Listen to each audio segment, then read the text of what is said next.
What is going on, everybody? We are back. It is Thursday, so that means me and 49ers Plus Pod are back in your face, in your living room, on your phone.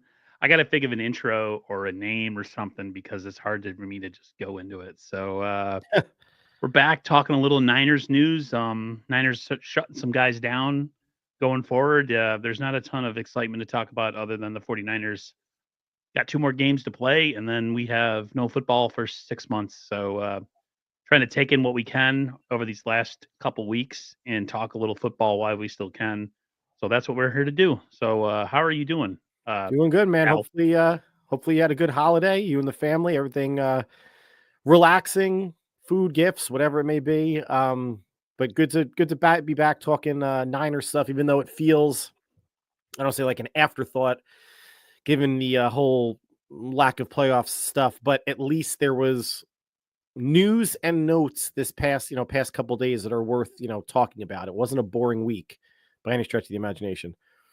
Yeah, I don't even know where I could start. I guess we could start with the fact that both Trent Williams and Dre Greenlaw are being shut down for the last 2 games, which to me and to you and to pretty much any Niner fan with a brain, that was like a foregone conclusion. I mean, why play him?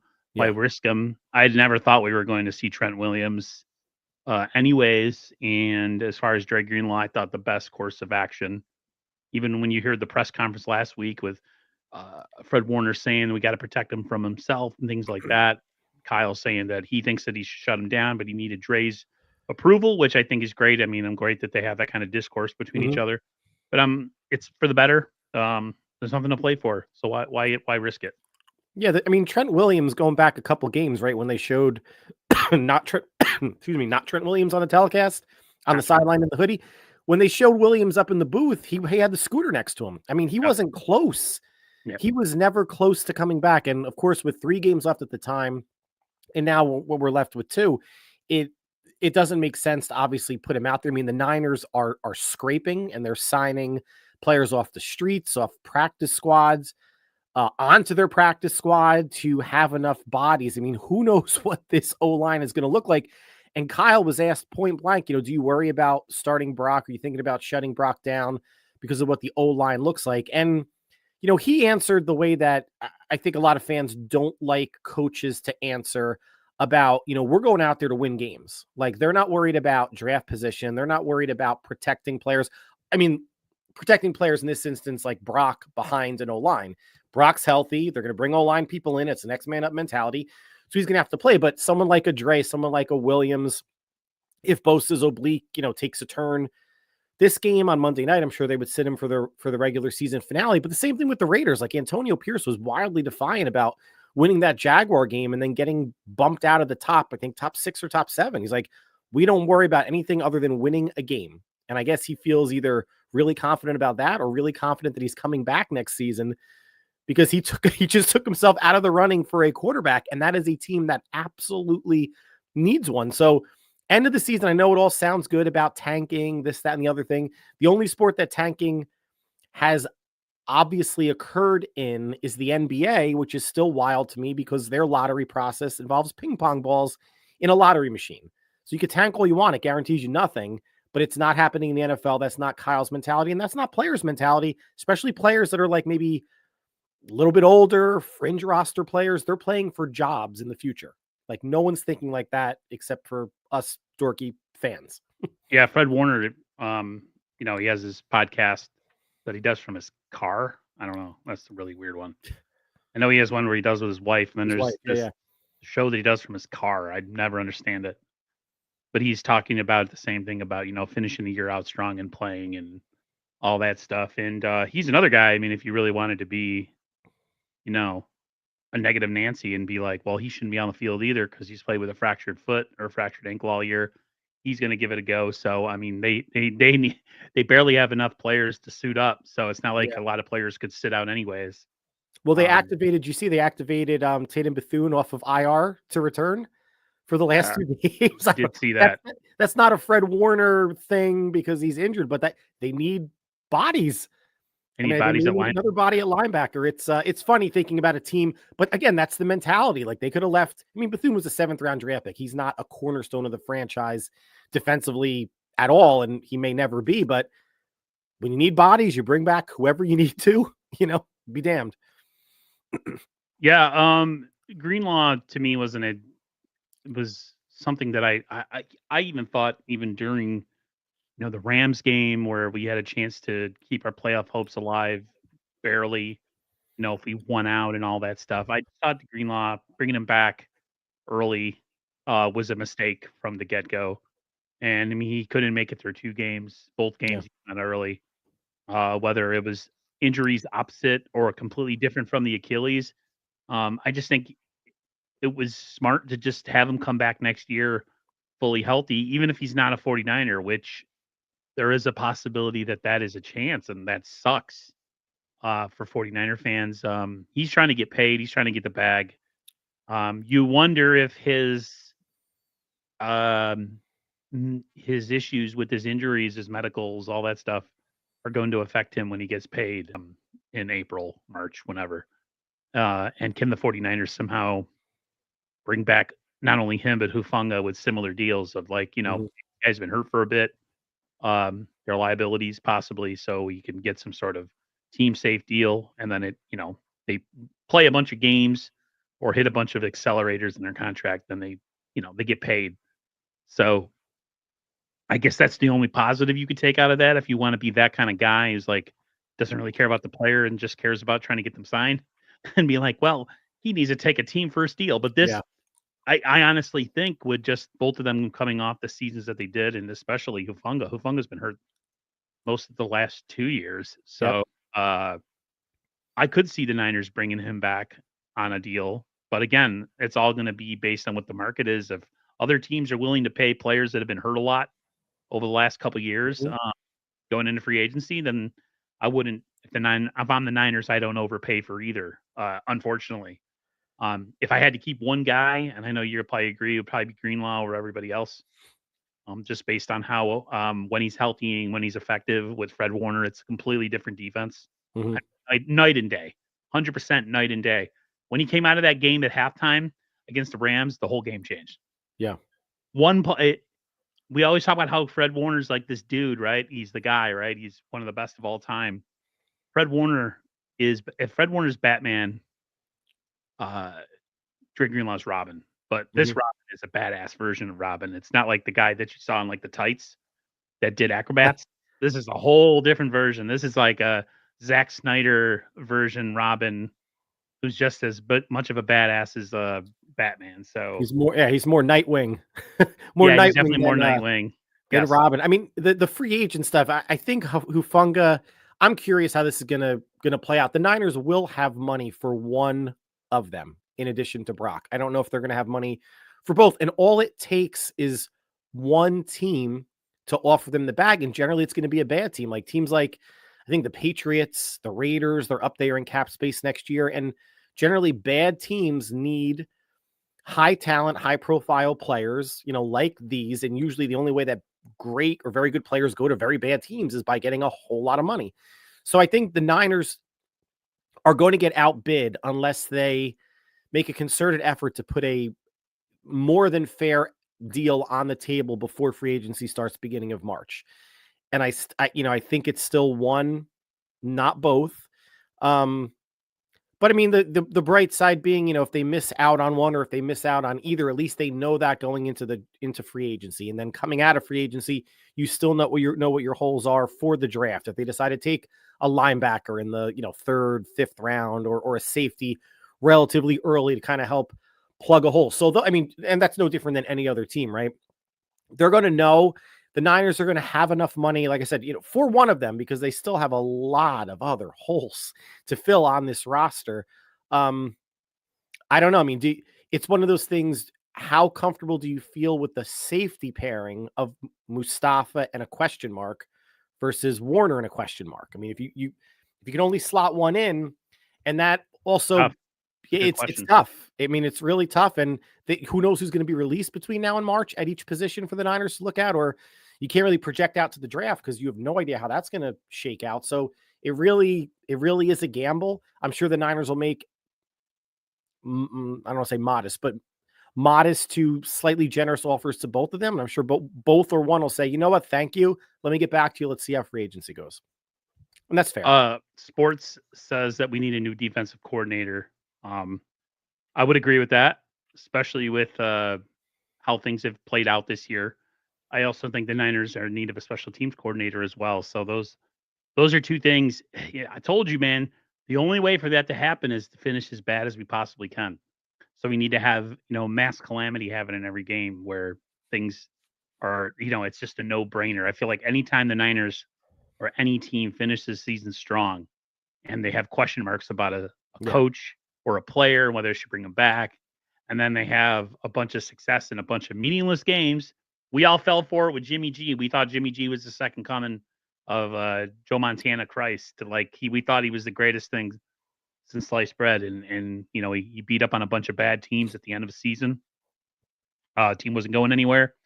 And then it ended up being, we signed him for a bunch of money and it never worked out. So, yeah, I would love to see the defense get a new special teams coordinator going into next year. I don't know. We talked about this on the Monday show, but it seems like, if you listen to someone like Bosa, who seems to have a lot of pull in this team, the defense, when the defense coordinators come in here that are new, they have like a little bit of grace period. It takes them a while to figure out the defense, which doesn't really give me a lot of confidence that there could be a switch if Bosa's, politicking for this guy to stick around. I don't know if you feel the same way. I mean, Bosa is one of the captains, right? And the highest paid defensive player in the league. He's soft spoken, and I'm not sure how much weight his voice is actually going to carry. But yeah, I mean, that was the case with, Saleh in 2017. Granted, that team had no talent in 2017 and 18. Then when Miko came in, and now for Sorensen, Kyle hasn't spoken out against Sorensen, and fans were getting on Kyle for him giving Jake Moody a vote of confidence when asked about him today or yesterday. But what is a coach supposed to say? I mean, are fans actually expecting a coach to say, yeah, we're probably going to be looking at a kicker in the offseason? I mean, I'm sure he could have worded it something like, well, Jake knows he has to make those kicks, and he knows that the team's counting on him. And he did come out and say it could be the injury. He's been a different kicker since the injury, all that stuff. I am going to wonder, when it's all said and done, yards allowed is one thing, and the Niners are good at that. Points allowed is another thing, and the Niners are not good at that, especially in the fourth quarter. Getting stops, getting sacks, getting turnovers, they're kind of mediocre. Third down conversions, stops are mediocre as well. They can do better. Can they do worse? I guess so, right? Statistically, I guess they can do worse. But I would say if it takes a while for a D coordinator to understand either the personnel or the system, then start calling shit in the preseason. Don't treat it as like a vanilla nothing. Those are 3 games where you can start calling stuff and figuring out, even though you're trying to figure out what players are going to be on your roster, start figuring out the scheme then. Have more joint practices. Call stuff more in training camp. You don't have to get until, week 12 for things to start clicking. That seems wildly unacceptable, and it's because they've been rookie coordinators the past 2. Someone who's more seasoned is not going to take that long. And for as much as people were crucifying Steve Wilks, the defense did not start off slow last year. They did not start off slow last year, and they were the best fourth quarter scoring defense in the league. So you can bring on an old hand or someone with more experience that I think could jumpstart the offense from September on and not wait until November to be like, oh, see, now we're getting it. Like, that's horseshit. I still think that they're vanilla even now. In the last game that we played, they looked vanilla. It looked like the same old. Rush forward, drop 8. I don't think Sorensen has shown anything this season that he has any ability to manipulate or mix up coverages, show you multiple fronts, zone blitz, stunts, anything, just something different. And there's nothing. I see nothing. You got to hope that made a good point. Good. He's like, the Chiefs had injuries without Chris Jones. They were still able to get pressure. Nick Sorensen ain't it. Yeah, I just think that if you lack something in the player department or the talent department, you have to make up for it schematically. And there's things that you can do schematically to hide certain deficiencies on your defense, or at least to a certain extent. Yeah. And I haven't seen that Sorensen is able to do that. He's had more than enough guys healthy this year at different points. And so it's not like injuries are the biggest are the biggest excuse because there's been points in the season where we had some guys and we had enough talent on defense, and he Mhm. still wasn't able to get the job done, giving up a bunch of fourth quarter leads almost every week. Um, and so I'm not of the mindset that if he comes back next year, if you give him another run at it, he's going to figure things out. I think that's one of the issues I have with this particular team and this set of, how they are with the comfort of like thinking that it's something that we can fix and we can wait till Yeah. next year and instead of, addressing it because well, we did it last year, so that means we can do it this year. I mean, I think that's been the Niners kind of MO over the last couple of years. And I think they thought into this year things were going to change and get better, just like they did in previous years with other guys. And that's kind of a dangerous way to be. I think you got to make change happen, or you got to make Yeah. things happen. You shouldn't automatically think, well, because it's happened previously, that it's going to happen this year. So, No, uh, there should be no run it back mentality, right? I mean, you're running it back basically with the core and the veterans and obviously the rookies that played really well this year, but not everybody's coming back. They're going to have 15 new players this offseason. So you're talking about what? yeah, I'm trying to 30%, think. 12 to 15% of the roster, or 20% of the roster is going to be new. So it's going to be a whole new look. But I think as far as Sorensen goes, can he grow? Of course. To say that he wouldn't be better in his second or third year versus the first, I think that would be unfair to him, right? And has it gotten better the past month than the first 2 months? It has, but he hasn't shown anything differently schematically. I think that's where the defense and the offense, to some extent, they need to develop new wrinkles.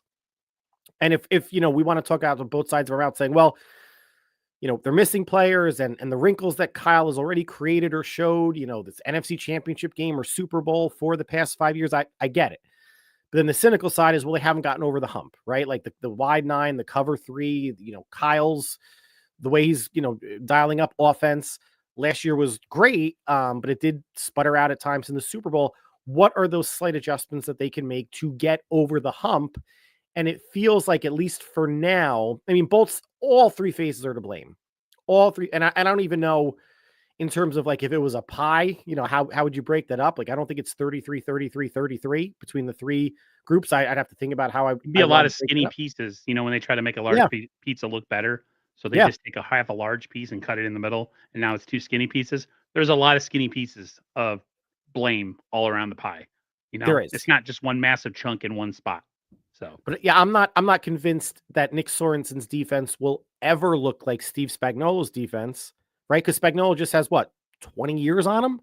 So to bring someone in, even someone that's got, say, 5 years of, like, someone that's gone through the trial and error phase of their DC career and has come out the other end maybe better for it or learned stuff, I think would just be an improvement.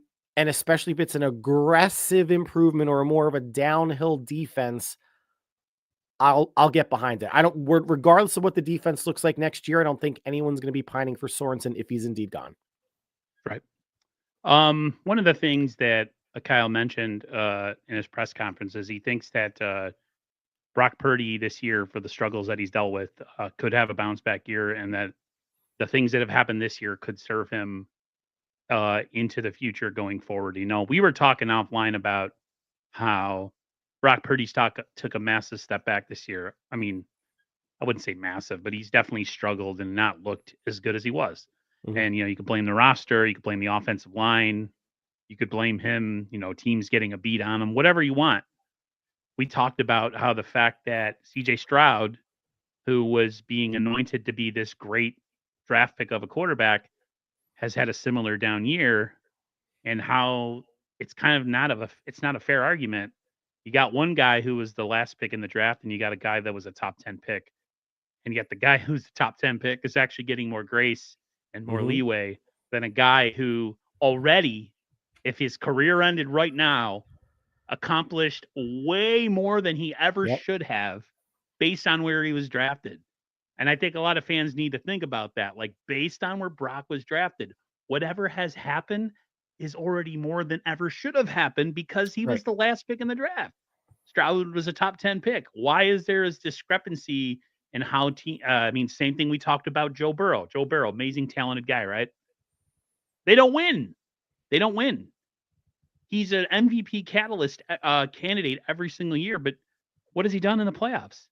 Mm-hmm. He has as many Super Bowl victories as Brock Purdy, and yet why doesn't he get the same criticism? What? Because he dresses nice and he looks the part? Like, I think Brock Purdy has the biggest chance as anybody to come back next year and be a better player. No, I totally agree. And yeah, we were talking before the show. It's Dak Prescott was my fantasy QB for the past couple of years. I didn't have him this season. But I equated him to James Harden. When Harden was in his prime, he'd be great for your fantasy team. He'd get you a lot of points, a lot of baskets, a lot of yards, whatever, but it's meaningless. There'd be meaningless points, right? He put up 40 against a garbage team on a garbage night, but then when games mattered or it's the playoffs, they would both completely choke. The CJ Stroud and Brock Purdy stuff, it still is amazing. Now, obviously, we are not on Texans Twitter. I have no idea if anyone's calling for CJ Stroud's head. I did see some sort of rumbling about people were calling for D'Amico Ryans to be fired or like something ridiculous. And that's when, obviously fan is short for fanatic, but it still is amazing to me. There, in terms of the national discourse, though, there is no one like a Nick Wright taking shots at CJ Stroud. Nick Wright is taking shots at Brock Purdy. And maybe it's because Purdy has one extra year and he's about to get paid and CJ Stroud's not. But it certainly is a draft position bias for sure. And I think what you were saying, Aaron, I think people look at it like if Brock's career ended, he should be happy because he accomplished more than anyone thought he should. And they equate that to his ceiling, that he's already topped out. It's 2 years in. He's topped out. He should just be happy to be here. Anything you got from him, Kyle, John, Niner fans, is gravy.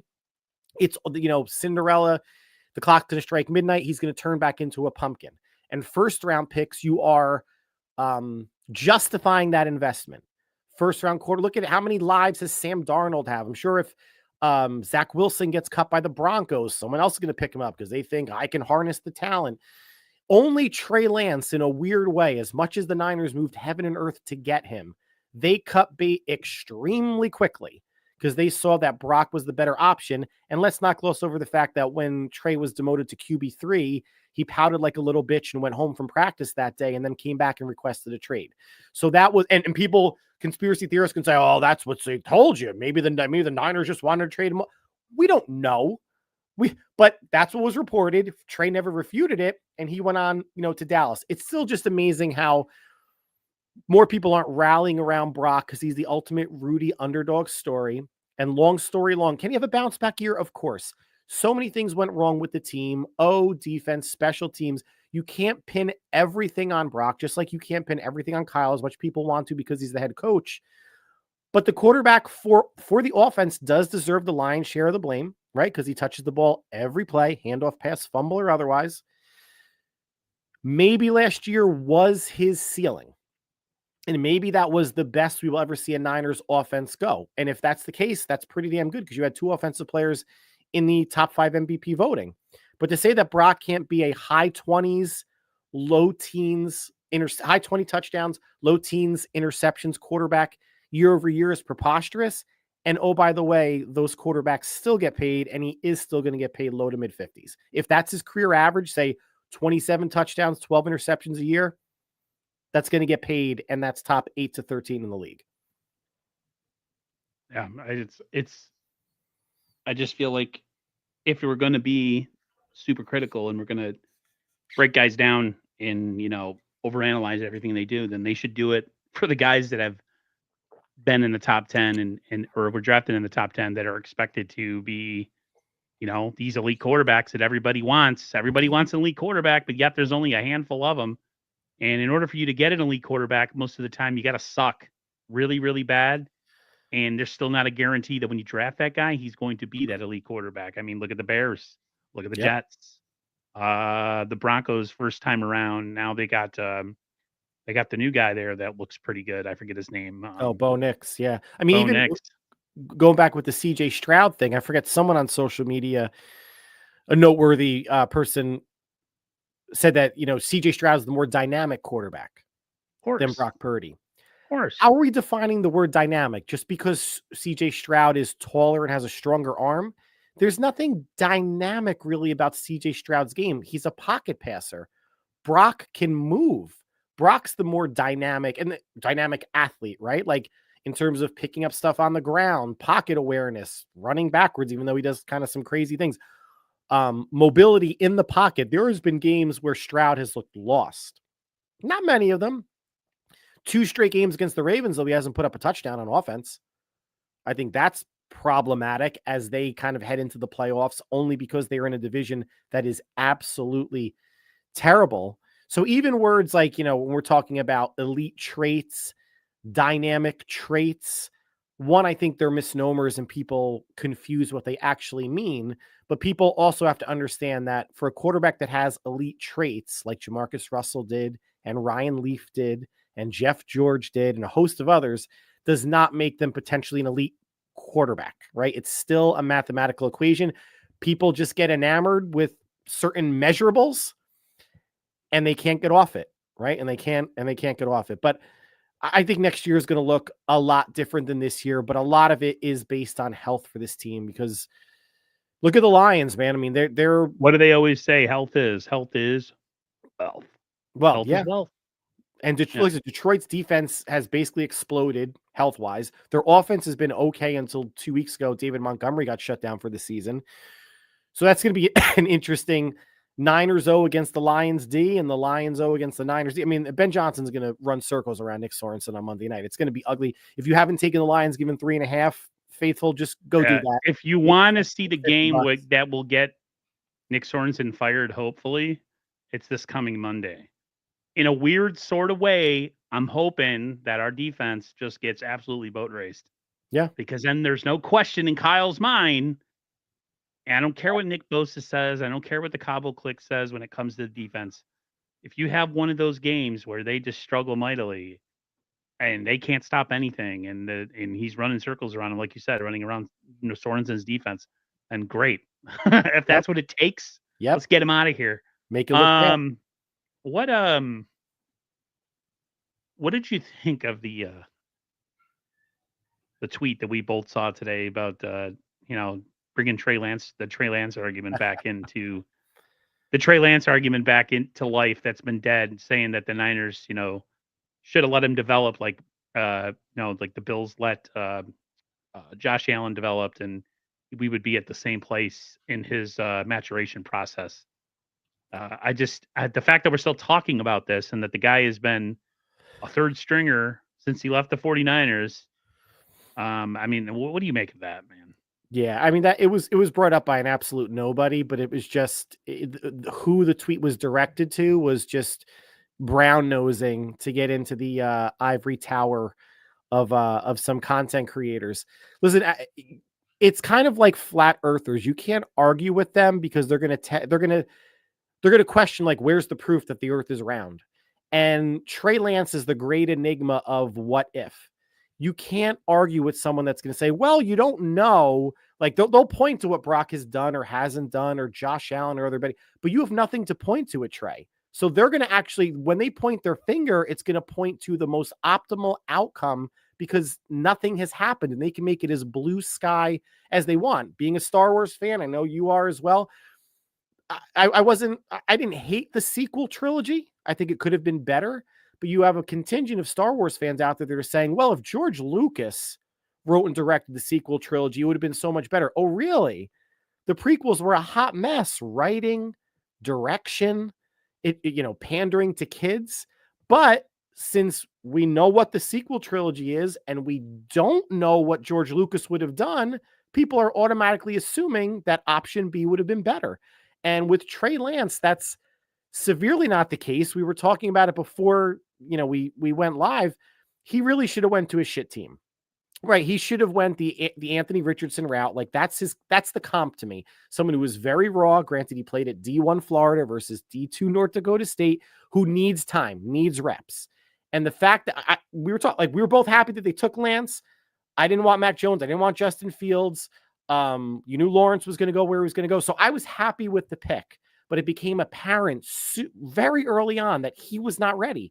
And to draft and potentially play a super green quarterback with a win now roster was illogical at best. And you still had fans who ridiculously thought in 2021 that he was going to start over Jimmy.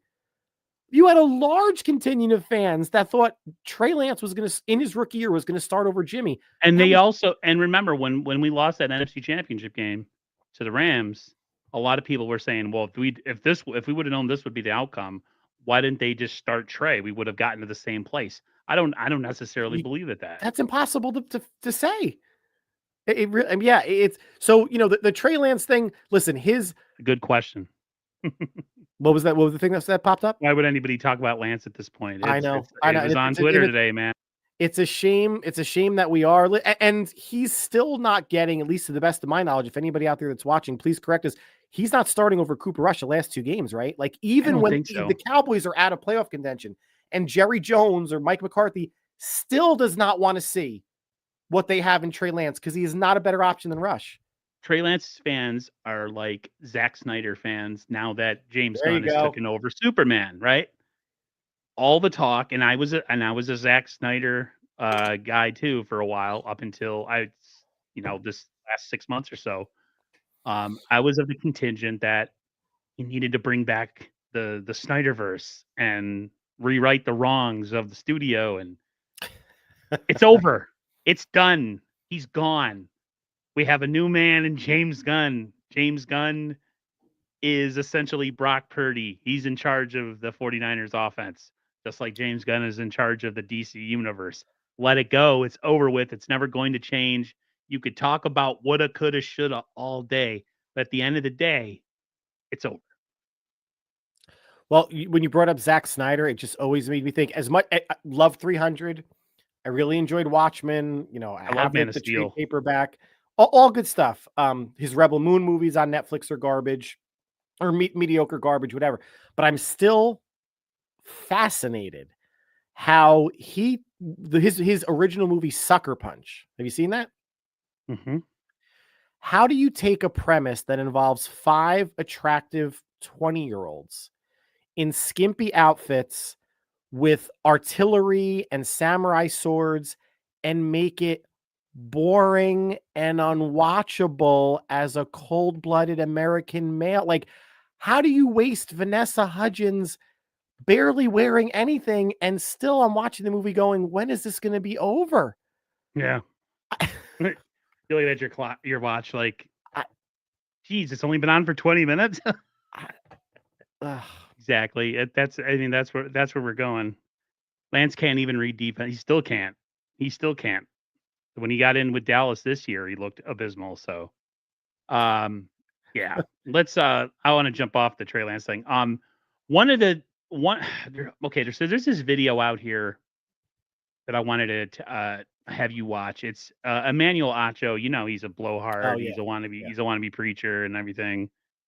He says that ego was the downfall of the 49ers. And I want you to watch this video, and then I'll ask a question.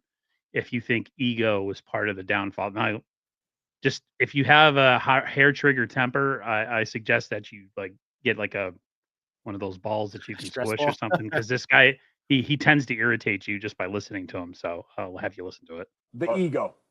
The Niners' egos is what's to blame for them. That's part of it too. Playoffs.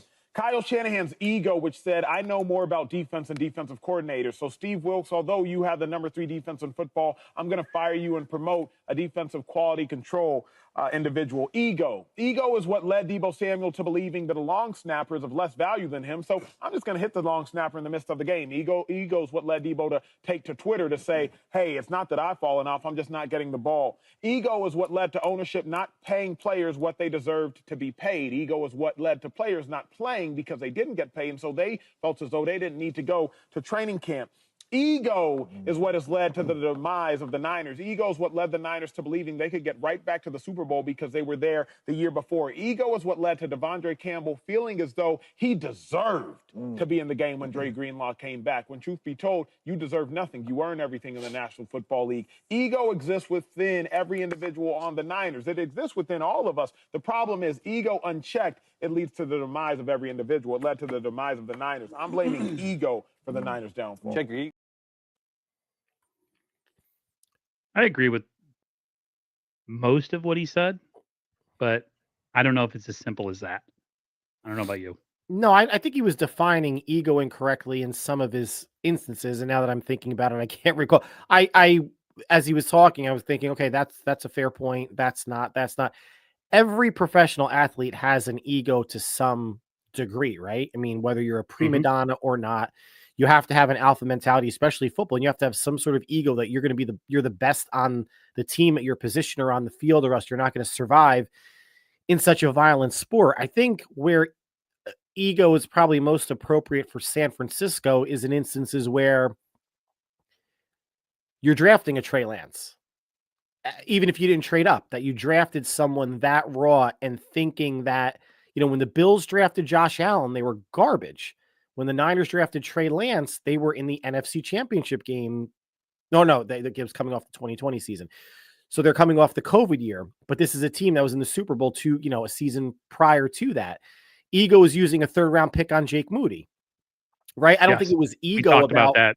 Yeah, I don't think it was ego that got. You're taking a pick as essentially a luxury pick on a team that has needs, and for some reason you think that it's justifiable to take a kicker in the 3rd round, as opposed to taking an offensive lineman who you could really use. Yeah, that's definitely ego. I 100% agree. No, I think that's ego. I think the way that Kyle does not use running backs or a second tight end or spreads out the formation as much or goes to a drop back passing game and is not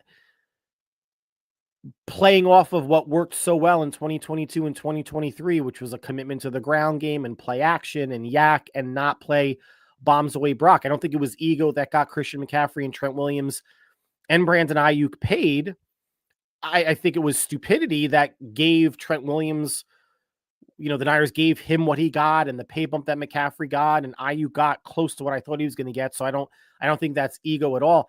And I don't think it was ego that got Nick Sorensen promoted from, I think he was secondary coach. He wasn't quality control. So let's not go nuts there, Acho. I don't think it was ego. I think it was 4th friggin' choice that Kyle couldn't get Ulbrich, or if he reached out to Belichick, or potentially Sorensen was at least the 3rd choice, maybe even 4th if you want to count Brandon Staley, who obviously he brought in to help out with the defense. So while maybe he made good points on half of what he said, the other half I think is easy to pick apart. But let's not assume that Kyle doesn't have an ego or Kyle's not stubborn about some things. And this should not be, like we were talking about earlier, this is not a run it back situation for San Francisco. They have too many holes. They have too many key players as free agents. We didn't even talk about Charvarius Ward, but he's obviously gone. It's going to be a different looking team next year for the better, so they can stay cap healthy. Remember, I said stay because they're $65 million under the cap next year as of today. Staying cap healthy not only for 2025, but for the next 3 years, so they can keep building this thing around Brock.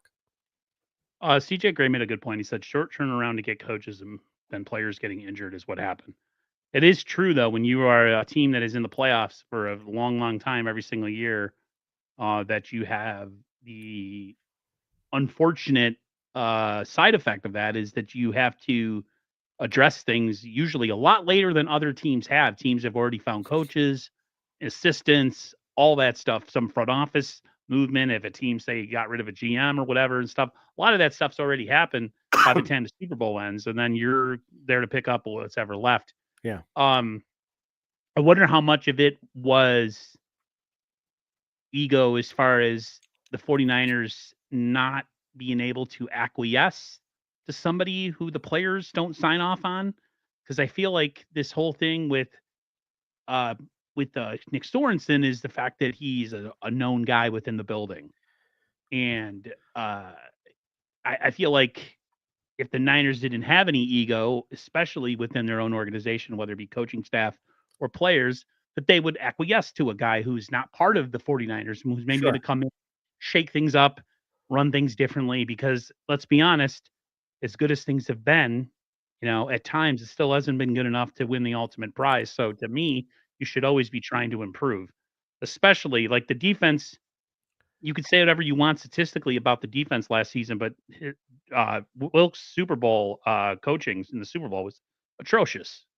It was absolutely atrocious. So, first half was fine. Second half was bad. Marissa, I've never seen you in here before. Thank you for coming through. She says Staley is awful. Our defense looks a lot like the Raiders Chargers game that sealed Staley's fate. Yeah, it's the old what is it thing when they say like when you have 3 quarterbacks, you have none. Mhm. I feel like if you have 2 defensive coordinators, you have none. Like pick a guy and go with him.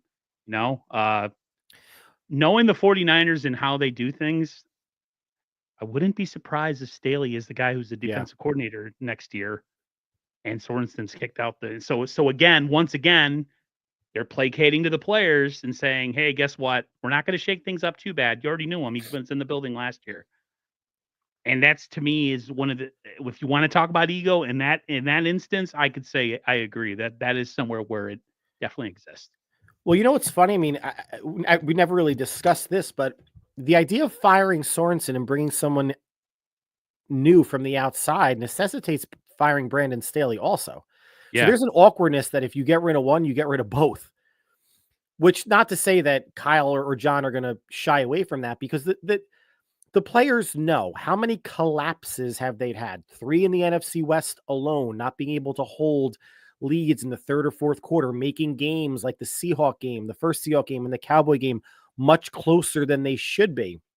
Right? The fourth quarter scoring differential worse than the NFL. So players know, and you would think that some players would, I don't want to say not have an ego, but looking to point the finger and saying, listen,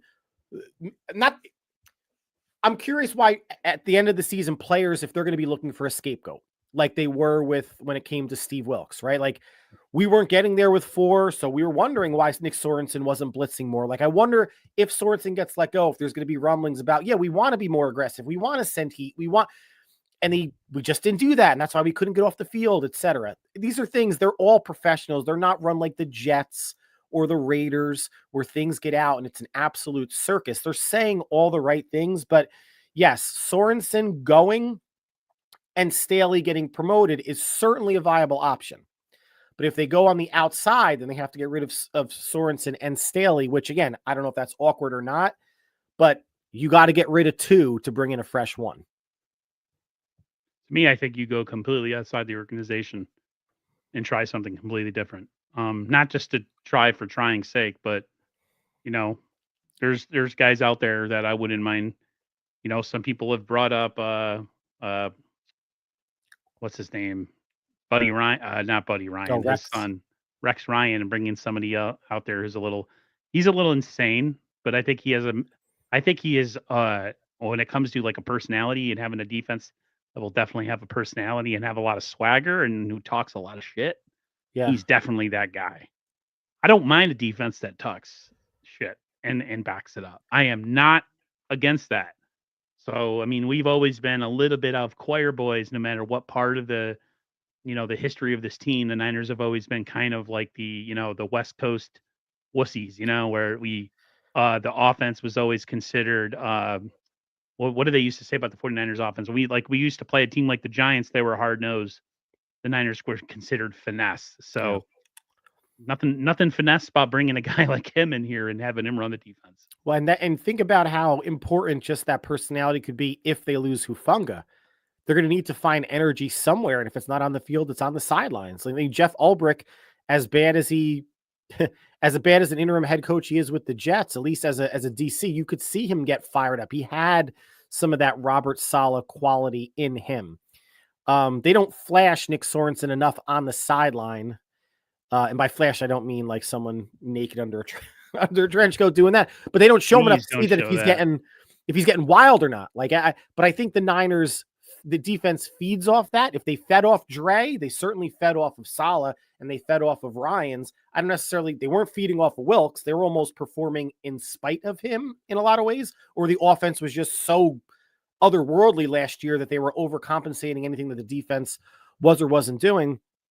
Yes, an outside hire, someone with some energy that can run the principles, and Kyle's going to put his stamp on it. You could bring in Buddy Ryan, you could bring the corpse of Buddy Ryan out of the ground, or Rex Ryan or Rob Ryan. Kyle's still going to have his footprint on this defense and run what he wants to run. It's okay. Now you just work within the confines of what I want to do. Otherwise, you're going to see a punch thrown like Buddy Ryan threw at Kevin Gilbride when they were both with the Oilers.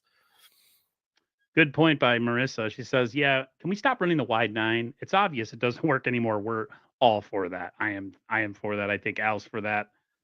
Yes, and no choir boys, please. Let's get some of that, someone from the East Coast. I mean, we're from the East Coast. We're East Coast guys. No, we're just, I think the Niners could use a little bit of swag. You know, when Dion was here for that 1 year, we had a little bit of swag, and it was kind of cool because we were so thought of as a finesse team. And, you know, the NFC was when, you know, the Dallas Cowboys or the New York Giants were always considered like hard nosed or whatever. But at this point, we can only guess. It's all conjecture at this point. We have no idea if the 49ers make any moves. I mean, like we said, the talk from Kyle Shanahan was he gave Jake Moody his seal of approval, his a kiss, you know, like everything's great. So who knows? We might have Jake Moody as our kicker next year. Nothing is decided yet. So we're just going to have to wait like everybody else. I do think 49er fans will be really pissed off if absolutely zero changes are made, which I don't think is going to happen. I think there's going to be some sort of overhaul at some point of this offseason, whether it's special teams, defense, or a mix of both. So, yeah. I wanted to address the offensive line. I wanted to play this piece of media from Richard Sherman. He's talking about, you know, Brock getting paid, and if you're going to pay Brock, then you need to address the offensive line, and we can talk about that. Yep. That offensive line needs to be the number 1, number 2, and number 3 priority this offseason. If you're going to pay this quarterback all the money you're going to have to pay him, you want to keep him upright so that he can be the playmaker that he has been. This year, he's been under a lot more duress. He's been using his legs more. He's had to leave the pocket more often than not. It hasn't been great. And without Trent, it's looked even worse. You need a right tackle. No ifs, ands, or buts. No discussion. No nothing. A right tackle. You need to figure out a center maybe in the second round. There's plenty of them in the Big Ten somewhere to find them. Maybe one in the SEC. And then maybe find a guard in free agency. It looks like you have one in Pooney. Put a competition out there at left guard. And I know you can't just draft them 1, 2, 3, 4, 5, 6, but that's what I would do. We're going to hit on one of them.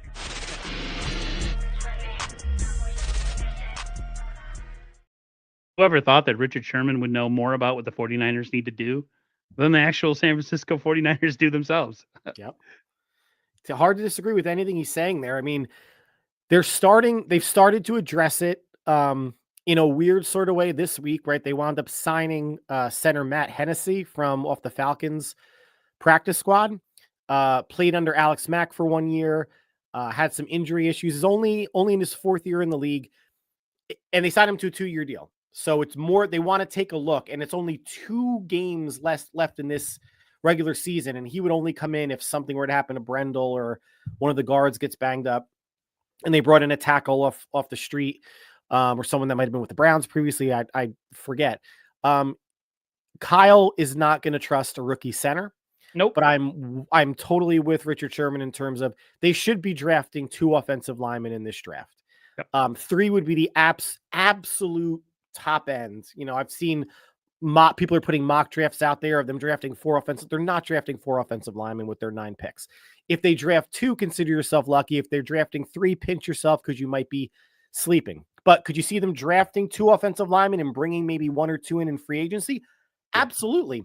Banks is more or less gone. Feliciano is retired. Jalen Moore, the swing tackle, is potentially going to be gone unless he comes back for cheap. If you draft a right tackle, you could always move McKivitz over to left guard and compete there or compete at tackle.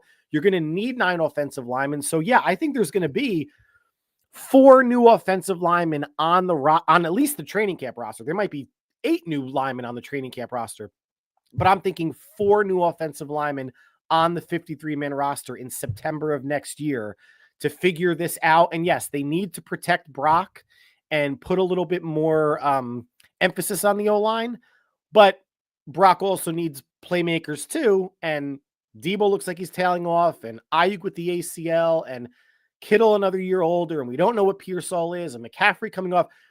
You know, you could see them investing in maybe another tight end or another receiver or something. Listen, they got a lot of holes. We didn't even talk D-line and DN. They got a lot of holes. But everything Richard Sherman was spouting is fact. Man, the biggest priority overall is you have to draft the left tackle of the future in this draft. It has to happen. You can, based on how this season went, even before the tragedy that struck Trent Williams too, because he lost a child as well as Charvarius Ward. Even before that, he was dealing with the injury with his foot or / ankle, whatever it is. It's not good. He's a big guy, and if it's a foot or ankle, it really doesn't matter. It's bad. But we've been talking about this for years that they needed to address this. Now it's like that. What is it? The worst they can finish is what, a top 12 pick, something around there. Well, they're at 11 now, so if they lose the next two, they should be top 10. I mean, if you're in the top 10, do you trade back out of the top 10 and pick up another pick and then maybe draft offensive line twice? Do you go defensive end, edge rusher, and then go offensive tackle at the bottom of the first round? Like, there's more than one ways to skin a cat. I know John Lynch and Kyle Shanahan have been the type to stay where they are and draft, but they've also been the type to take what they have, trade backwards, accumulate more picks, and then go double dip in the first round. Personally, I would be the guy that would double dip in the first round. I would, if I'm in the top 10, maybe top 8, and someone wants to come get a quarterback, then possibly if they have another first round pick, I would trade back to maybe say like 14, 16 and grab myself, an offensive tackle there. And then if somehow we get back into the back end of the first round, I mean, could you go edge? Could you go a pass rushing defensive tackle? Like you said, there's some needs that need to be filled on this team, but I think offensive tackle and edge to me are the two of the biggest. Offensive line and defensive line, if you want to be specific, are the two biggest needs that the 49ers have. Yeah. They need to readdress what got them to the dance all these previous years, because it seems like they've taken their eye off of that and put it in other places. And I feel like it's been to the detriment of their roster. So they need to reinvest in places that got them where they were previously. So.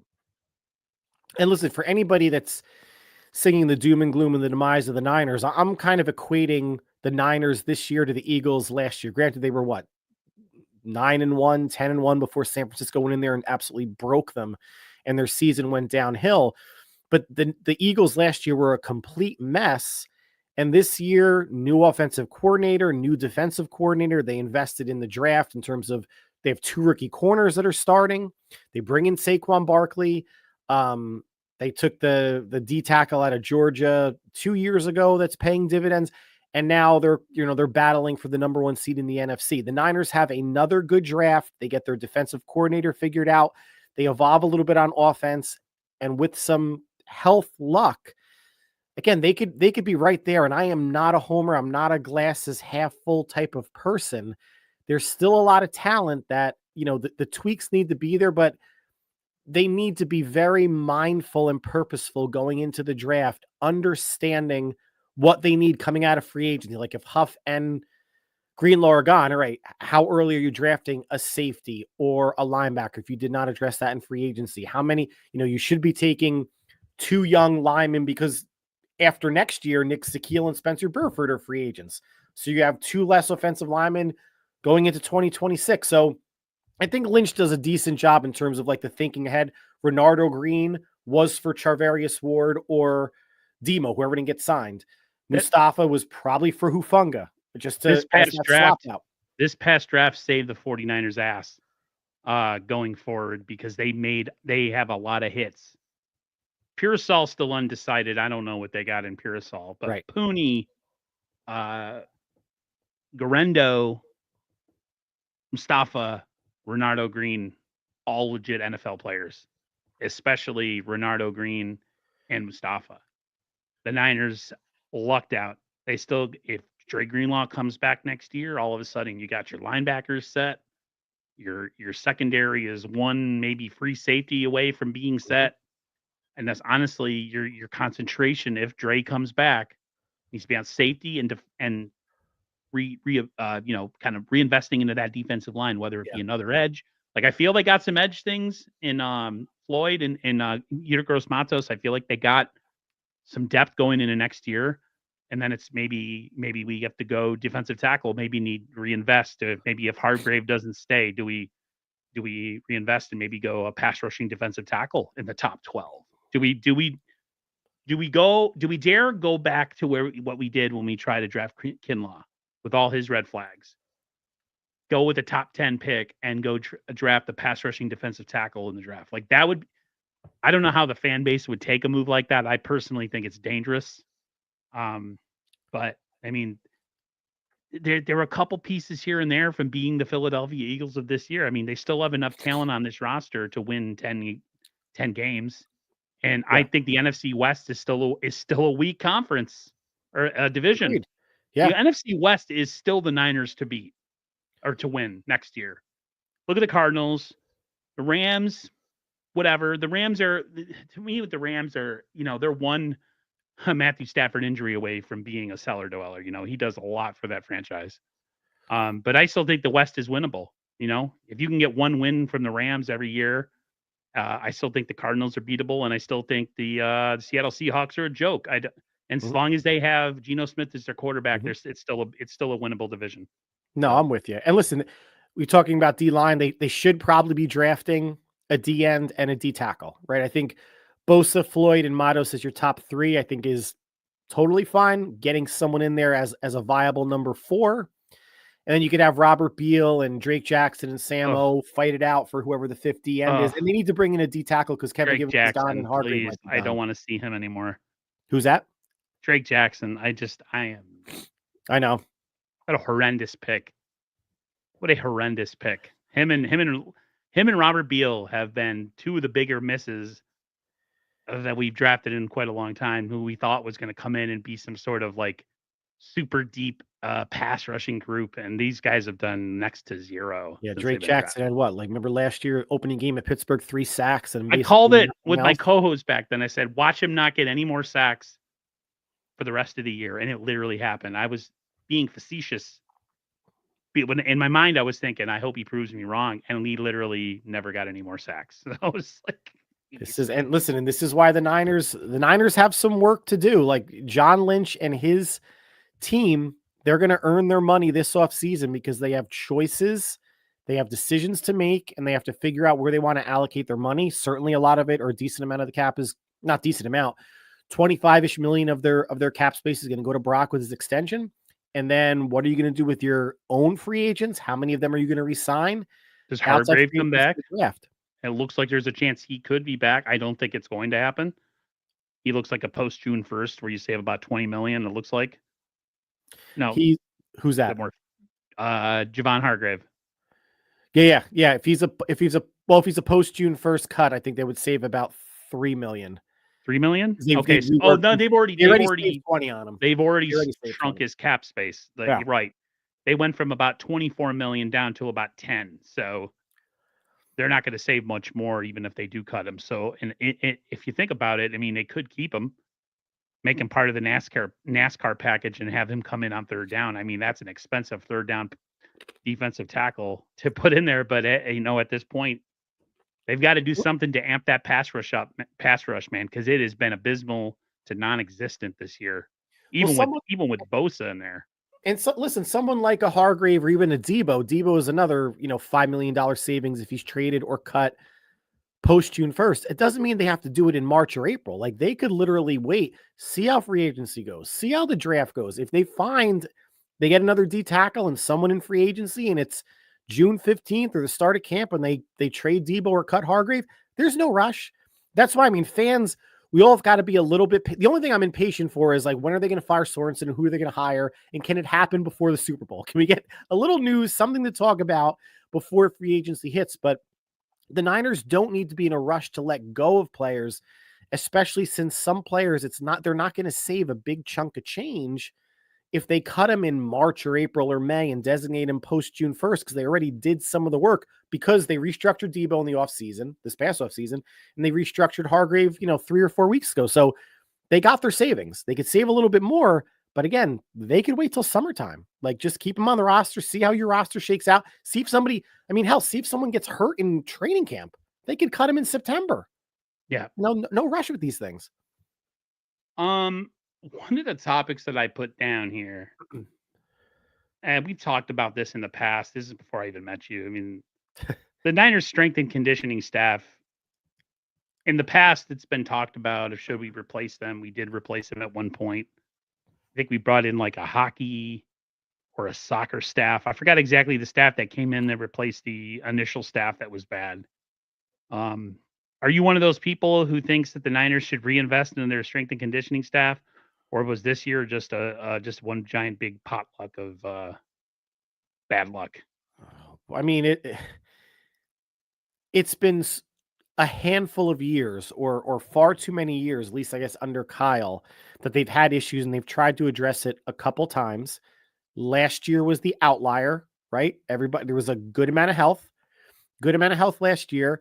I mean, the Ayuk injury, complete freak thing. I don't care who you have. I mean, unless he was in Iron Man suit, that knee was going to buckle in the Chiefs game, right? Like the thing that, even Trent Williams, an ankle sprain for someone that big, if it's a high ankle sprain, that's going to be difficult for a very large man to come back from.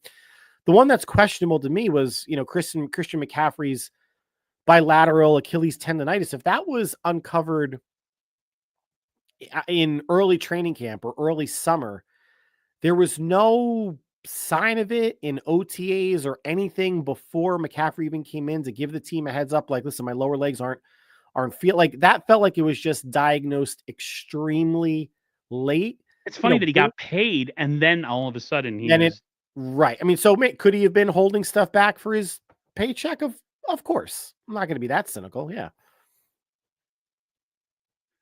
Hey, Peter Parker says, clean house, Schneider and Sorensen. Have a great summer. Here's your last check, fellas. I think a lot of 49er fans would be okay if they both got sent home for summer vacation and never came back. I just don't know if the 49ers have the testicular fortitude to make both of those moves in one off season. You talk to Kyle, it's more about injuries and people on the field making bad plays. The specialty, the Jake Moody thing to me, I don't know how to take it. You're not going to throw your kicker under the bus with 2 games to go. So what is Kyle supposed to say? Now, if he's the starting kicker week 1 in September next year, then we got problems because he's just not good enough to be an NFL kicker. I don't think he wants to be an NFL kicker. He looks like he'd rather be anywhere else than kicking on an NFL field. I swear at my television every time his face is just so punchable. I can't explain it to you. I don't know. What are your thoughts? I mean, well, Kyle gave him the vote of confidence, as he should. You're not going to throw your kicker under the bus. I mean, we all saw his reaction when he shanked that 41-yarder to the left. Kyle was pissed about it, as he should be. He did come out and say, like, kickers, it's a hard position because you don't have a backup. Well, I would challenge him there because you could have a backup. You could have a kicker on your practice squad. There's no reason to have, honestly, Tariq Owens on the practice squad.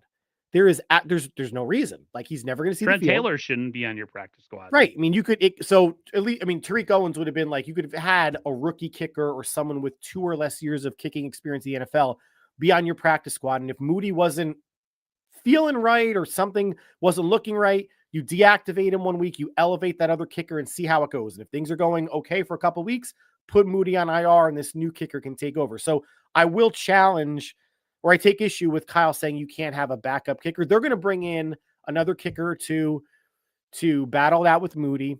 But if Moody is the kicker next year, there's no reason. Out of the 16 spots you have in your practice squad, probably half of those are just spots of players that are never going to get called up or maybe get called up once. So just put another goddamn kicker on your practice squad. I mean, they had 3 quarterbacks on the roster and still have Tanner Mordecai on the practice squad. Unless you have 5 quarterbacks in total, like 4 is kind of the max. So there are ways to mitigate the Moody inconsistencies and not just waiting until he gets hurt. And then you bring in Matthew Wright and Anders Carlson. Again, you could have had somebody on standby this whole time, and they maybe they'll hedge. And if Moody wins whatever competition they throw out there next training camp, maybe they'll have someone on the practice squad. It just seems like a prudent thing to do. one of 16 spots devoted to a kicker. Pratt is not going to sink this team at all. I just see a lot of teams with a lot of kickers, and they get them from everywhere. A Yep. lot of them are not highly drafted. Some of them are undrafted. This whole thing that we needed to waste a 3rd round pick. You know, I'll be honest. When they drafted him, I was happy because he was the best. I was following the draft that year, that particular year, and he was the highest rated kicker in the draft. Yes. So when they drafted him, I'm like, oh, that's cool. See a gold, you know, we could allocate that money somewhere else on the roster. That was my thought. I didn't have any idea, and I don't think other 49er fans did, just how mentally weak this guy is as far as when it comes to, you know, one kick can derail him for forever. CJ Gray says he looks like he wants to cry. Where is it? Said Moody looks like he wants to cry. He does. I mean, he just looks like he'd rather be anywhere than on an NFL field. The Niners have so many priorities that they need to address in the offseason. I think Jake Moody's definitely, you know, on the list, but I wouldn't consider him at the top of the list. I feel like a couple other people and position coaches kind of take that top spot, but he's definitely on there. As far as the strength and conditioning staff, I don't think they're going to do anything with that this year. I have zero confidence they make that change, regardless if we want to or not. Like you said, last year was an outlier how healthy we were, but this year has been totally. Is it an outlier or is this the norm? Like what was this year? You know. We'll go back to what Emmanuel Acho was saying about ego. Ego was Kyle Shanahan throwing Christian McCaffrey out there for 90% of the snaps the first game back. And ego was Dre Greenlaw playing 30 snaps basically in the first half against the Rams before he had knee irritation. I understand the Niners motto, or at least I'm assuming the Niners motto is, if you're good to go, you're going to go. And we're going to make you go until you go into the ground. But there could be more prudence or be a little bit more judicious in terms of bringing players back. And if we want to say, oh, they're being careful with Dre and Trent, yeah, I mean, the season's over. There's 2 games left. Put them on IR, Jalen Moore. That's fine. But to not be a bit more cautious with the cornerstone of your offense in McCaffrey and the heart of your defense with Greenlaw when they're coming back, especially McCaffrey only got 2 practices in before that Buccaneer game. I mean, it just doesn't compute. But Kyle was still true to Kyle's form. No running back got more carries than Patrick Taylor did against the Dolphins. Brock had the most yards, sadly. But Patrick Taylor, like, he's right. When we have one running back, we don't use any others. It was Brock, it was Debo, and it was Taylor. And it was all around pathetic. Hey, Peter Parker says, though 2 moves alone, Joe Kyle still doesn't have a clue. Missed 12 weeks and Dre plays 30 plus snaps. Yeah. Jesus. Yeah, that. Debo Don't put that back, in. Debo Don't put it in Kyle's hands. Gets the handoff. Don't put it in Kyle's hands. Have someone else on the roster being in charge of snaps, and don't give it to Bobby Turner either, because I love Bobby Turner as far as he, you know, helps develop running backs that come from nowhere, but he's part of that old school mentality of you don't take players off the field, which I think is an archaic mindset that needs to be gotten rid of. You should take players off the field. You should have multiple players getting touches at a spot like running back, because it's the most physical, probably the most physical position you could play on an NFL field. It's running back. They get nailed every single play. They get nailed high. They get nailed low. They get nailed in the ankles. They get rolled over on. You got, every time the Niners run a ball up the middle, they have 7 guys pushing on one of our running backs to give them another extra 3 yards. I mean, it seems like every other week when that happens, somebody comes rolling out of that pile with an injury. Yep. So like this whole mindset of, Bobby Turner, part of that old Mike Shanahan mindset of like, we don't take players out, we run them into the ground. I mean, look what happened with Terrell Davis. He had a short career. Why? Because they ran him into the ground in Denver. Did he become a Hall of Fame running back? Yes. Could he have played way longer and been more effective? Absolutely.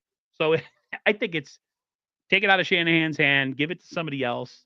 Will it happen next year? Probably not. Kyle's going to go right back. That's the one thing about the 49ers, and it's the one thing about Kyle. when, somebody asked him, should he reinvent himself? And he says that you always kind of do every season. Kyle is as stubborn as they come. And unfortunately, for all the good that he's helped do to this franchise and bring to this franchise, that there's the negatives that he consistently brings all the time. And that's one of them. And listen, if some of his stubbornness is what allowed or helped the Niners get to 2 Super Bowls and 2 other NFC Championship games the past 5 years, fine. But I think there are complaints that fanatics, wild fans have on a lot of teams that are unfounded. I think that the complaints that the Niner fans have or they see with Moody, with Sorensen, that there are quantifiable stats that back up major issues or major shortcomings when it comes to that player at kicker, how he regressed from his rookie year to this year. I think his field goal percentage was mid-80s. Now it's mid to high 70s. Yeah, I mean, I know, hey, Peter Parker's not happy about the Super Bowl stuff, but at least with Sorensen and Jake Moody, there are things that they can point to and say, listen, things aren't working. Defensively, we're going to go in another direction. Kicker, we're going to bring in some competition. Hopefully that brings the best out of you. And if it actually was Jake Moody's ankle that caused that many issues, then why, he wasn't fully healed, then why did you bring him back? Right? If after the first game, he's like, you know what, I don't feel right, then why wasn't Carlson still kicking? Or you bring somebody else in. Yeah, Matt Wright getting hurt against the Seahawks, that was unfortunate. Another tackle injury. But why would you trot out there a liability if it didn't look right or if Moody said anything? And that would be case number 3 of the Niners bringing a player back a little too early and nothing good coming of it. Yeah, it's I'm not of the fire Kyle Shanahan group. No. But I understand all the issues that people have with Kyle and the overreaction of fire Kyle, get rid of Brock. I don't sign up to that. Now I'm not one of those people who's a blindly loyal fan either, and I don't think Al is either, No. where you just cheer for your team regardless, and everything that Kyle does is golden, and Brock can do no wrong. No, I mean, Brock has definitely done some things this season that have made me scratch my head, holding on to the ball way too long. Some of the turnovers with the wet balls and him having issues in the rain, like that's just something he's got to get better at. And then Kyle, and just there's too much the ego thing. When I hear the ego thing, there is a bit of ego in this franchise they've done it in the past. If you listen to the press conferences this year, I know you heard him too, Al, was, we're better than our record indicates. We're not an 8-2 team, or we're an 8-2 team. We're not an 8. It's like, no, you are what you are. You are exactly what that mindset needs to get, somehow get.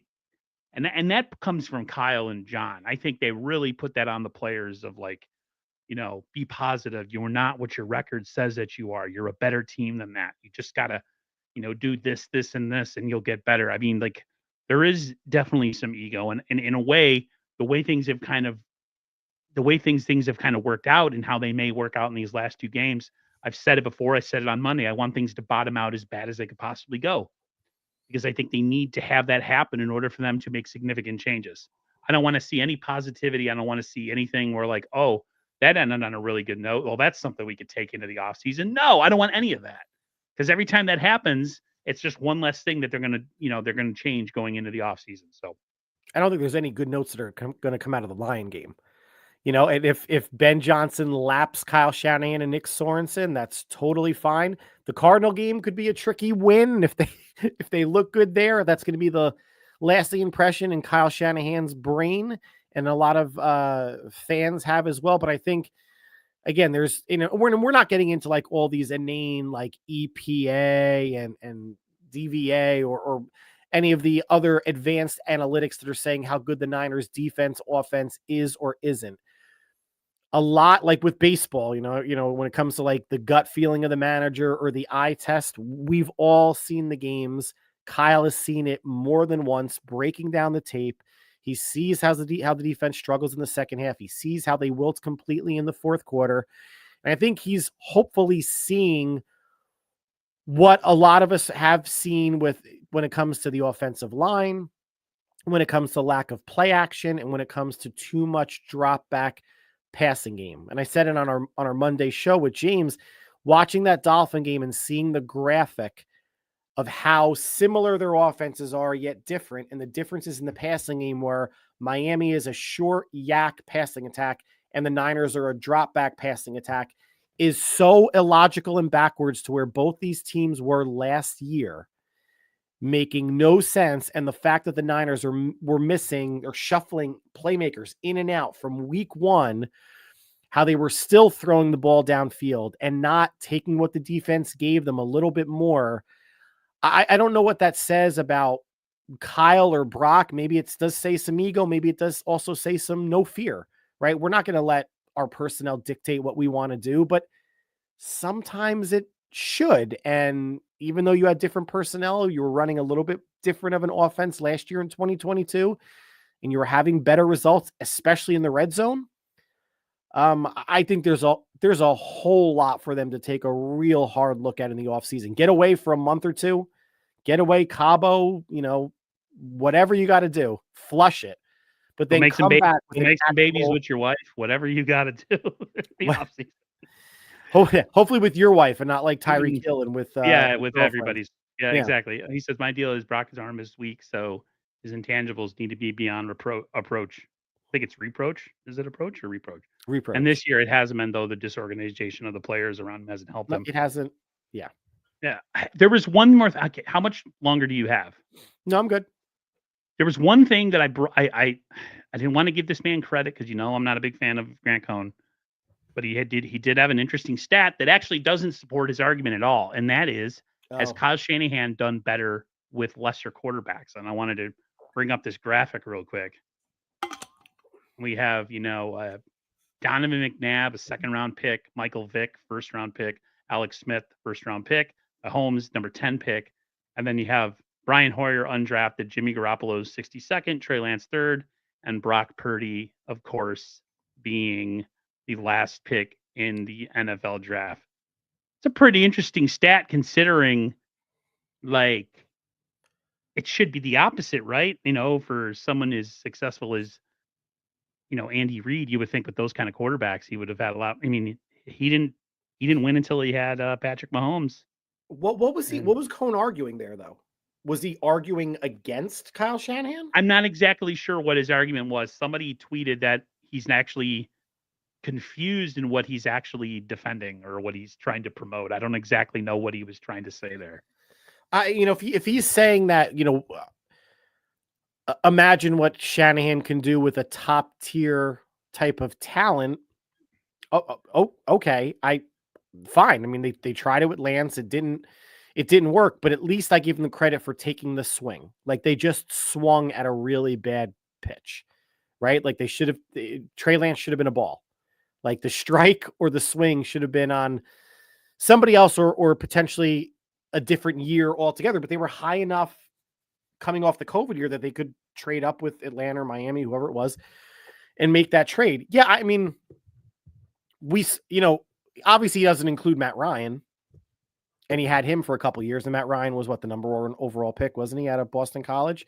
He was and Matt Ryan had an MVP season. They went to the Super Bowl, and then Kyle just went full on idiot in the last drive of the game after Julio Jones makes a ridiculous catch down by the sidelines. Instead of running it 3 straight times and kicking a field goal to go up 11, they ran a play action and another pass, holding calls. Like it just got extremely stupid extremely quickly. But we have seen Kyle with a top tier quarterback, and it was Matt Ryan.